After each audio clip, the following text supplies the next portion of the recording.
எங்கள் வாழ்வும் எங்கள் வளமும் மங்காத தமிழென்று சங்கே முழங்கு. எங்கள் பகைவர் எங்கோ மறைந்தார், இங்குள்ள தமிழர்கள் ஒன்றாதல் கண்டேன். திங்களோடும் செலும்பருதி தன்னோடும் விண்ணோடும் உடுக்களோடும் மங்குள்கடல் இவற்றோடும் பிறந்த தமிழுடன் பிறந்தோம் நாங்கள். ஆண்மை சிங்கத்தின் கூட்டமென்று செறியோர்க்கு ஞாபகம் செய் முழங்கு சங்கே.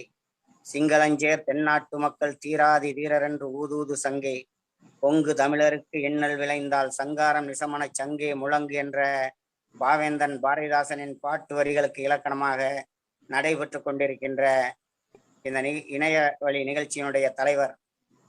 ஓங்கி வளர்ந்த மரங்கள், வண்ண வண்ண மலர் செடிகள், அவற்றுடன் காட்டு மலர்களின் கண் சிமிட்டல்கள், கிளை விட்டு கிளைதாவும் குரங்குகள், வெள்ளி கம்பி போல் மலையின் உச்சியிலிருந்து ஊர்ந்து வரும் நதி, மாலை நேரத்தில் மலையை தழுவியபடி மறையும் சூரியன், அந்த சூரியனின் கதிர்கள் பட்டு மஞ்சள் பூசிக்கொள்ளும் நதியின் நீர், மலை உச்சியை தொட்டு செல்லும் மேக கூட்டம், அந்த மேக கூட்டத்தை கண்டு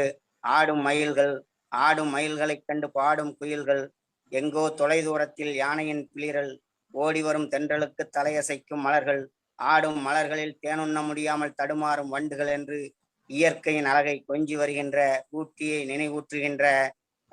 அன்பு சகோதரர் ஊட்டி சிவகுமார் அவர்களே, இங்கே வரவேற்புரை ஆற்றியிருக்கின்ற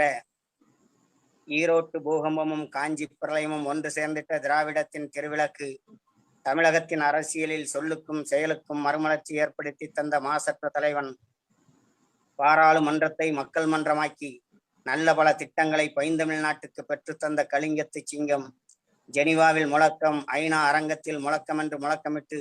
உலகத் தலைவர்களை எல்லாம் ஒற்று பார்க்க வைத்த தமிழ்த்தாயின் தலைமகன், ஈசல் எல்லிமொழி பழிச்சொல் என்று இடர்பாடுகள் எத்தனை ஏற்பட்டாலும் ஈழத் தமிழ் மக்களுக்கு ஆதரவு குரல் எழுப்பி வருகின்ற தமிழினத் தலைவன்,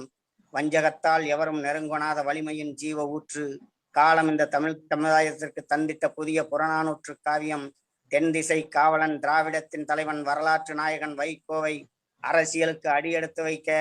உறுதுணையாக இருந்த ஒன்றியம் குருவிகுளம் ஒன்றியம். குருவிகுளம் ஒன்றியத்தின் பெருந்தலைவராக இருந்துதான் இந்திய நாடாளுமன்றத்தில் அவர் காலடி வைத்தார். அந்த